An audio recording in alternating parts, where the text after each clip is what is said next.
Au sommaire de ce journal, l'Assemblée nationale de Côte d'Ivoire a reçu les auditeurs de la 24e promotion du programme de gestion des politiques économiques venus pour la restitution du PEF 2024-2026. Après une édition 2023 couronnée de succès, la FOMCI, foire du Made in Côte d'Ivoire, revient pour sa 3e édition. Elle se tiendra du 26 au 30 mars 2025 au Parc des Expositions.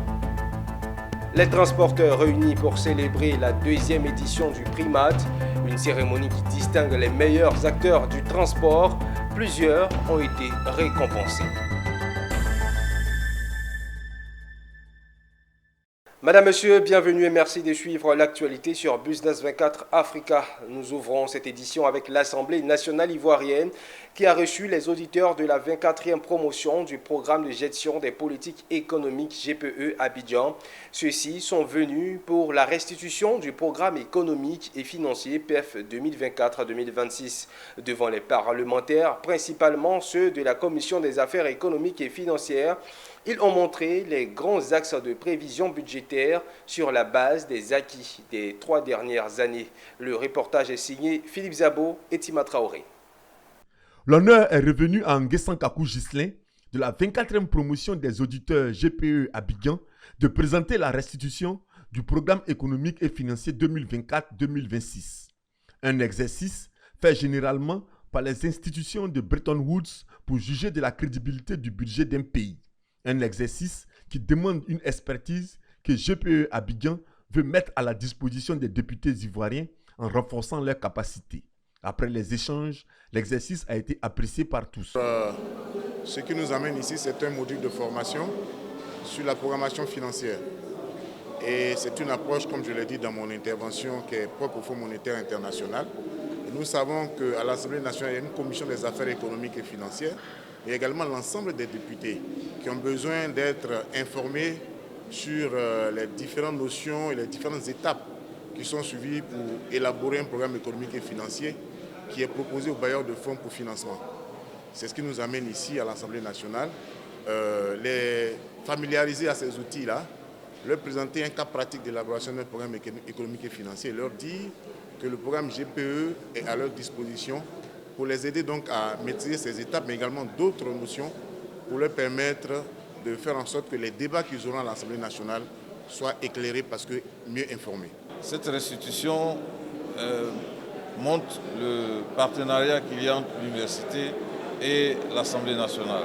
L'Assemblée nationale est ouverte et justement cette méthode est déjà connue de nos députés. Et donc, ça ne fait que renforcer notre capacité pour que justement les débats sur le budget soient améliorés, soient plus performants pour le bonheur de nos concitoyens. Le représentant du président de l'université, Félix Houphouët-Boigny d'Abidjan, a souhaité un partenariat entre l'université et l'Assemblée nationale. Évidemment, pour ma part, j'estime que c'est une bonne chose parce que nous avons besoin d'être formés. Et l'université, l'institution la mieux placée pour nous former. Donc, mais la réponse, la demande appartient au président de l'Assemblée nationale. Le programme GPE Abidjan est un programme de renforcement des capacités conçu par l'université Félix Houphouët-Boigny pour les cadres des administrations publiques et privées de la sous-région ouest africaine francophone en matière de management des politiques économiques. Après une édition de 2023 couronnée de succès, la FOMCI, foire du Made in Côte d'Ivoire, revient pour sa 3e édition avec plus d'innovation, plus d'opportunités et d'expérience. C'est du 26 au 30 mars 2025 au Parc des Expositions à Abidjan, initié par le ministère du Commerce et de l'Industrie à travers le Commissariat général. Ce rendez-vous biennal attend plus de 200 exposants et 50 000 visiteurs. Les précisions de Zinab Dosso et Richard Akeke qui nous présentent les innovations. Cap sur la compétitivité et l'innovation. Plein succès à la FOMCI 2025. Investisseurs, opérateurs économiques et hommes d'affaires, venez voir ce que la Côte d'Ivoire sait faire en termes de produits et de services. C'est à la foire du Made in Côte d'Ivoire, en abrégé FOMCI. Cette phrase était sur toutes les lèvres à la cérémonie de lancement de la 3e édition de la FOMCI à la maison de l'entreprise dans la commune du Plateau. La FOMCI édition 2025, c'est du 26 au 30 mars 2025 au parc des expositions situé à Port-Bouët avec plus de 200 exposants et 50 000 visiteurs attendus. L'initiative s'inscrit dans un élan de promotion et valorisation des produits fabriqués par les entreprises installées en Côte d'Ivoire. Un objectif que s'est assigné l'État de Côte d'Ivoire à travers le ministère du Commerce et de l'Industrie. Et pour nous, au niveau de notre département ministériel, c'était un moment privilégié d'offrir en fait cette lucarne et cette plateforme aux opérateurs économiques à l'effet qu'ils puissent mettre en avant les savoir-faire, la qualité de leurs produits, la spécificité de leurs produits, pour que le monde entier puisse savoir que nous avons des produits de qualité. Le thème choisi pour l'édition 2025 de la FOMCI est Cap sur la compétitivité et l'innovation pour célébrer ces hommes et femmes qui donnent vie aux produits estampillés Made in Côte d'Ivoire. À travers ce thème de la FOMCI de 2025, conformément à l'agenda de cette cérémonie, il nous faut prendre plus que jamais conscience de l'importance et la nécessité de la compétitivité et l'innovation dans nos processus de production. La FOMCI est un événement à caractère biennal dont la deuxième édition s'est tenue du 22 au 26 novembre 2023 au parc des expositions d'Abidjan sous le thème « La qualité Made in Côte d'Ivoire, opportunités d'affaires et facteurs de croissance inclusive ». Ouvrons à présent un chapitre du commerce. Récemment, la Direction générale du commerce extérieur a initié un séminaire sur la rédaction de la politique nationale du commerce extérieur. Cette initiative est le fruit d'un processus amorcé en 2023 avec pour objectif d'optimiser le commerce extérieur ivoirien afin de faire face aux défis actuels du marché mondial. Autre précision dans cet élément. C'est un atelier qui a enregistré la participation des principaux acteurs du secteur, incluant des représentants des ministères concernés, des entreprises privées, des experts, ainsi que des partenaires techniques et financiers. L'objectif était de consolider les propositions afin de définir une stratégie commune qui permet à la Côte d'Ivoire de s'imposer sur de nouveaux marchés internationaux. Élaborer une politique, c'est réunir tous les acteurs. Donc aujourd'hui, on a tout le monde, on a les acteurs de l'administration publique, le secteur privé, la société civile, pour pouvoir réfléchir sur le diagnostic. Donc le diagnostic, c'est comment est-ce qu'on s'est trouvé dans cette situation, quel est l'état des lieux de notre commerce extérieur et par la suite proposer ce qu'on appelle un plan d'action, des solutions pour pouvoir en fait relever les défis, les problèmes qui ont été identifiés dans le diagnostic. Une assise pour passer en revue le diagnostic stratégique de la politique suivi de la présentation de la méthodologie des travaux. Les axes principaux, gouvernance du commerce extérieur, conquête des marchés, sécurité et qualité des produits, ainsi que la promotion d'un commerce inclusif et durable. C'est en réduisant les barrières, notamment le temps et les coûts du commerce, qu'un vrai commerce peut se faire avec les pays voisins, avec les autres pays d'Afrique et avec le reste du monde. Nous croyons fermement que plus de commerce peut augmenter la prospérité pour le plus grand nombre des citoyens. L'atelier s'est clôturé par des recommandations concrètes avec un projet consolidé prêt à être présenté lors de l'atelier de validation prévu pour début 2025. Au chapitre entrepreneuriat, le groupe École 2IAE a initié ce vendredi 13 décembre la sortie d'immersion en situation pratique des étudiants de 2IAE de la deuxième année des filières agriculture tropicale, option production animale, option production végétale et de génie civil.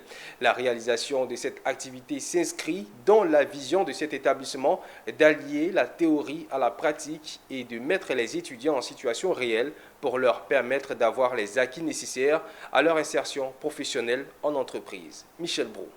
Ce sont des étudiants motivés et des enseignants passionnés du groupe École 2IAE, tous désireux de mettre en pratique les connaissances acquises au cours de leur formation.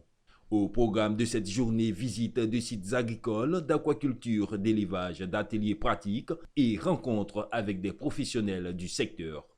Ces interactions ont permis aux étudiants de découvrir les enjeux actuels de l'agriculture tropicale et du génie civil tout en mettant en lumière les défis auxquels ils seront confrontés dans leur future carrière.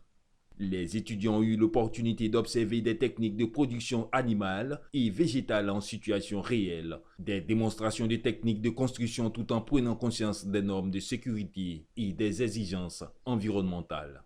Aujourd'hui, nous sommes venus sur ce terrain, comme vous pouvez le constater, un champ de bananiers. Et nous avons fait le lagage, qui a consisté à éliminer les feuilles qui ont commencé à jaunir, parce qu'elles sont atteintes de la maladie qui est appelée la cerco. Et ensuite, nous avons fait le démariage, ce qui a consisté à séparer les pieds qui étaient nombreux, qui dépassaient plus de 3, parce que cela empêche les autres de se développer. Nous avons tout d'abord parlé des différentes dispositions à prendre pour l'élevage des volailles. Nous avons appris comment désinfecter un bâtiment, comment faire le chauffage. En mettant les étudiants en situation réelle, l'établissement leur permet de développer des compétences pratiques, de renforcer leur confiance en soi et d'acquérir une compréhension approfondie des attentes du marché du travail. Les enfants sont sur le site des plantations et nous aussi, on a la pratique chez nous. À 100% pratiquement, tous nos élèves font la pratique en plus des cours théoriques. Donc aujourd'hui, je suis très contente de les visiter, de voir les enfants, ce qu'ils vont faire. Je crois que leurs professeurs sont là, le fondateur est là et nous sommes vraiment très fiers. Regardez ces étudiants dans ces champs de bananes. Ils sont venus pratiquer. Si demain, ils se retrouvent avec une société de bananes plantains, ils pourront s'insérer facilement. Voilà pourquoi il faut allier la théorie et la pratique. Grâce à ces initiatives, l'établissement se positionne comme un acteur majeur de la formation professionnelle, préparant ainsi ses étudiants à relever les défis de demain dans leurs domaines respectifs, surtout de les aider à mieux se projeter dans leur avenir. Parlons à présent transport. Ils jouent un rôle clé dans les activités économiques du pays. Grâce à eux, des millions de personnes vaquent chaque jour à leur occupation. Eux, ce sont les transporteurs qui, en l'espace d'une soirée, ont été réunis pour célébrer la 2e édition du Primat, une cérémonie qui distingue les meilleurs acteurs du transport. Plusieurs d'entre eux ont été récompensés lors d'un dîner gala organisé en leur honneur. Une 60aine de prix ont été remis à ces hommes et femmes qui se sont démarqués dans le secteur du transport en 2024. Amiko Robara et Richard Akike. Ce soir, ils sont à l'honneur, ces femmes et ces hommes qui, malgré les défis financiers et les risques qu'ils affrontent chaque jour, ont choisi de contribuer activement à l'économie ivoirienne à travers le secteur du transport. Une initiative appréciée par ces acteurs qui ont également reçu des prix d'honneur pour leur contribution à l'essor de ce secteur. Voici des hommes et des femmes qui ont le cœur extrêmement dur. Parce que pour être transporteur, il faut avoir le cœur qui tient le coup. Ce n'est pas ce qu'on voit, mais ce qu'on ne voit pas dans le transport est plus que ce qu'on voit. Ils partiront d'ici, ou nous partirons d'ici, extrêmement satisfaits parce que nous aurons eu au moins 30 à 40 minutes de gaieté. C'est toujours un honneur de recevoir un prix. Et un satisfait, parce que quand on voit tout le combat qu'on a abattu pendant plus de 30 ans dans un secteur d'activité, voir que cela est reconnu par ses compères, ça ne fait que plaisir à l'homme, et surtout quand c'est des jeunes émergents dans le secteur du transport. Au nom des lauréats de cette 2e édition du Primat, Bosman Auto, Impact Auto de location, a raflé en plus d'un prix d'honneur le super prix Primat du meilleur transporteur national 2024. D'autres prix ont également été décernés. Normalement, honnêtement, d'abord, on n'attendait pas à ça. Donc, on n'attendait pas à ça, mais Dieu merci, on dit que tout ce que Dieu a fait bon. Comme Dieu nous a donné par notre travail, ça veut dire que c'est une reconnaissance du travail que nous on a fait. Donc, comme on a ce prix, ça va nous motiver de travailler encore plus. C'est un immense honneur pour moi et une grande joie de recevoir ce prix de Primat. Et c'est une fierté aussi. Et j'aimerais aussi que les femmes aussi s'intéressent beaucoup à la route, au métier d'homme.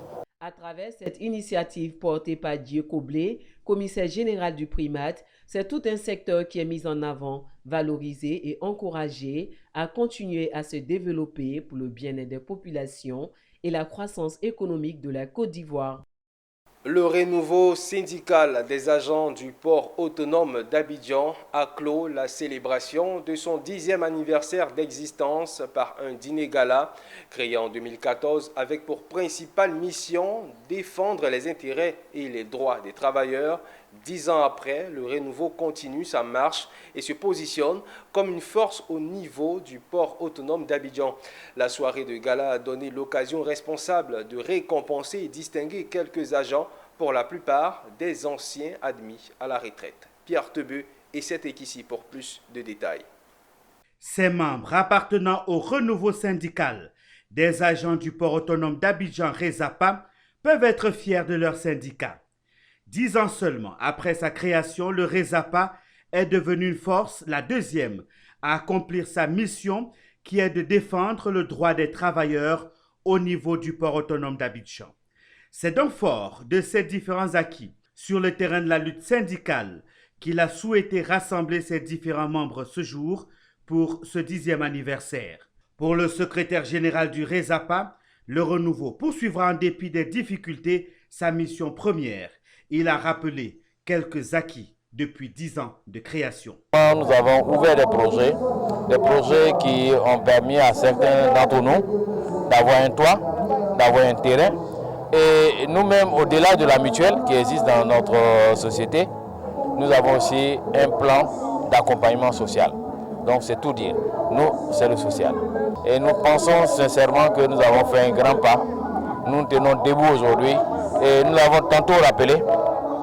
Bien qu'étant le dernier né, aujourd'hui nous sommes la deuxième force syndicale au sein du port autonome d'Abidjan. Le parrain, représentant le directeur général du port autonome d'Abidjan, célèbre un syndicat responsable.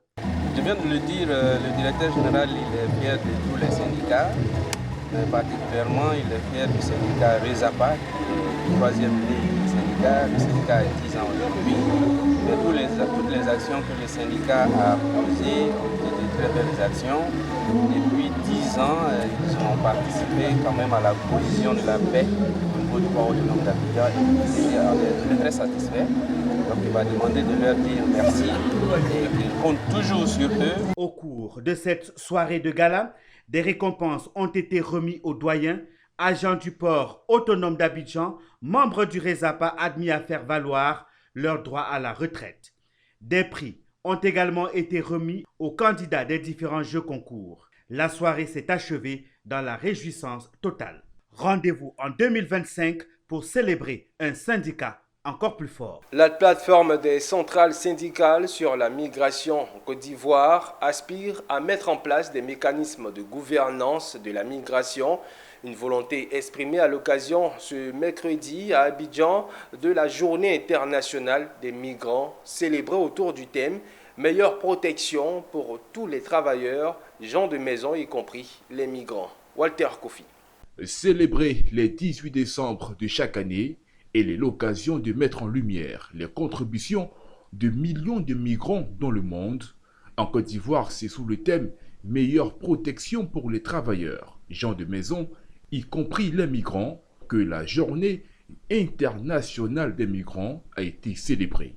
Une rencontre organisée pour l'occasion par la plateforme des centrales syndicales sur la migration en Côte d'Ivoire qui a mis en avant la nécessité de défendre les droits de tous les travailleurs à travers un plan national sur la migration en cours d'élaboration. Cette année, effectivement, le thème est évocateur. Nous avons dit une meilleure protection pour tous les travailleurs gens de maison, y compris les travailleurs migrants. Parce que gens de maison, aujourd'hui, on dit travailleurs domestiques.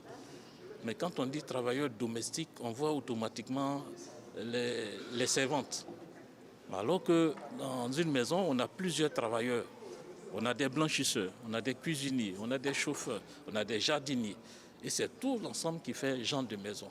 Et pour nous, il est essentiel en tant que organisations syndicales de défendre la cause de tous ceux qui sont dans ces conditions-là, y compris ceux qui ne sont pas des nationaux. La spécialiste principale des activités pour les travailleurs à l'OIT et le conseiller politique à Friedrich Ebert ont encouragé les organisations syndicales à jouer un rôle actif dans la défense des droits des travailleurs migrants. Les travailleurs migrants ont des droits comme n'importe quel autre travailleur national. Et c'est une question d'application, notamment les principes et droits fondamentaux au travail. Et les organisations syndicales ont la mission de pouvoir défendre et faire en sorte qu'on applique réellement les droits des travailleurs migrants. Très souvent dans les différentes rencontres, j'ai cette joie, surtout à l'international, de dire s'il y avait quand même un prix à décerner, ça serait quand même à la Côte d'Ivoire. Cette journée, proclamée par l'Organisation des Nations Unies le 4 décembre l'an 2000, est célébrée tous les 18 décembre dans l'ensemble des pays membres de l'ONU. Le village d'Aboboté a reçu des clés marquant la fin du projet dénommé Amélioration du cadre de vie ce samedi 14 décembre 2024 au cours d'une cérémonie dans le village. Porté et soutenu par les jeunes, ce projet vise à améliorer les conditions socio-économiques et vitales de la population d'Abobo, précisément celle du village d'Aboboté. Sandrine Kwame et Yao Enoch. Financé à hauteur de 180 millions, aujourd'hui, l'heure est à la remise symbolique des clés marquant la fin du projet d'amélioration du cadre de vie. Ce projet est composé notamment d'une unité de production d'Atiéké pour les femmes d'Aboboté et la création d'un jardin public avec un arbre lumineux inauguré ce jour. Le projet a été réalisé et fini. Il y a le projet d'installation d'une usine d'Atiéké des femmes et aussi il y avait des plantings d'arbres dans le village d'Aboboté. Et ces projets combinés, aujourd'hui, nous sommes au terme de sa réalisation. Je veux dire que tout est déjà fait. Et je voudrais aussi, au nom de son Excellence, Mme Kadia Camara, remercier les bons donateurs. Je voudrais, au nom de la Commission, en tout cas, féliciter l'ensemble des acteurs qui ont travaillé à ce que ce projet ait lieu et inviter donc les populations d'Aboboté à profiter pleinement de ce cadre amélioré. Les habitants du village sont très joyeux de cette initiative. Aboboté vient de bénéficier de ce projet. Aujourd'hui, c'est la remise officielle. Donc nous sommes très heureux de pouvoir bénéficier de ce grand projet qui va améliorer certainement notre cadre de vie environnemental et surtout améliorer le quotidien des femmes productrices d'Atiéké. C'est un plaisir qu'on puisse installer dans ce village un jardin qui change le cadre de vie de la population. Lancé en 2019, c'est en 2022 que le financement du projet a été accordé par le Fonds marocain soutenu par l'Union économique et monétaire ouest-africaine UEMOA et par la commune de Bengueri du Maroc. Direction Gagnoa, le district autonome du Godibois était en séance de travail avec l'ensemble des élus locaux de la région. Cette rencontre était le lieu pour le district de présenter ses missions et ses attributions à l'ensemble de ses élus locaux. Suivez le reportage de Gervais Amani dans un commentaire de Michel Brault. À cette session de travail, ces représentants ont pu exposer en détail les différents domaines dans lesquels ils interviennent, notamment l'aménagement du territoire, la gestion des infrastructures publiques, le soutien aux activités économiques locales ou encore la préservation de l'environnement. Cette rencontre voulait aussi permettre une meilleure visibilité des projets et programmes mis en œuvre par les mairies et conseils régionaux de la localité. Ces conseils, les représentants des conseils régionaux et les mairies ont effectivement répondu favorablement à l'appel du ministre-gouverneur. Et là, je ne peux que me réjouir parce que cela démontre une franche collaboration entre le district autonome du Godibois et toutes les entités collectives du district. Le district autonome du Godibois a déjà une feuille de route. Et c'est cette feuille de route-là, tracée bien sûr par le président de la République, que nous mettons en pratique.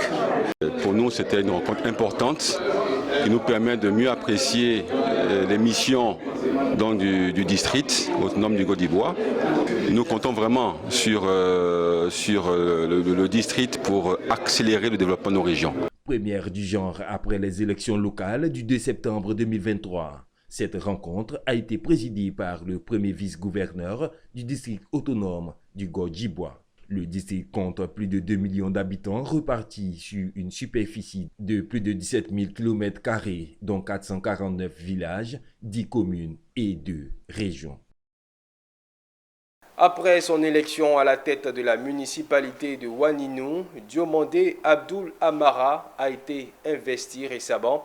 Cette cérémonie a vu la participation des forces vives de la commune. Le commentaire de Mondésir Nascimento. Place publique de Ouaninou. Elle est prise d'assaut par les jeunes, les chefs traditionnels, les femmes assises à même le sol pour accueillir leur champion Diomandé Abdoul Amara.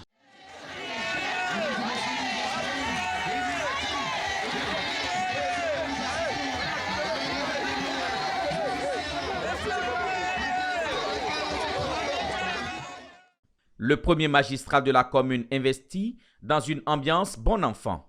Après un an d'exercice, Diomandé Abdoul Amara dit avoir adressé les questions de santé et d'insalubrité. Nous avons, avec l'aide du ministre Moussa Sanogo, nous avons reçu beaucoup de machines pour nettoyer complètement le village.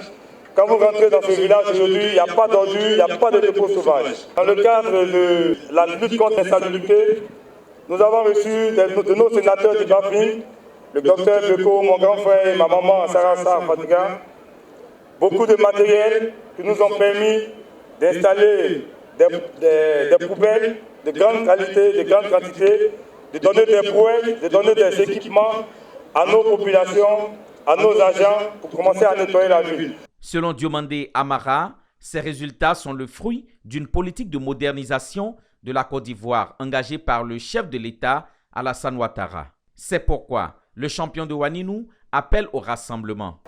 Nous, cadres et populations du département de Ouaninou, sollicitons la candidature de son Excellence, M. Alassane Ouattara, à l'élection présidentielle de 2025.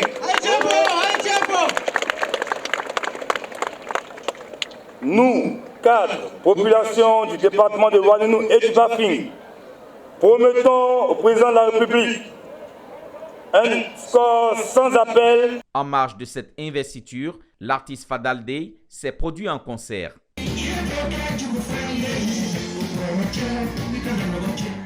À San Pedro, Stella Kwasi, une opératrice économique, a pris sur elle l'organisation de la 3e édition de la foire commerciale et gastronomique de la cité balnéaire, dénommée le marché du bonheur. Cet événement, devenu incontournable, a tenu toutes ses promesses, nous témoigne Abel Kwao dans un commentaire de Alan Itoua.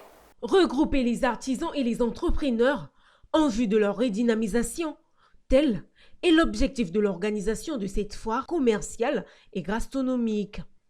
Exposition, vente d'articles divers, prestations artistiques, tournois de baby-foot, réseautage, conférences, visites de stands et photos de famille sont les activités qui ont meublé cette 3e édition.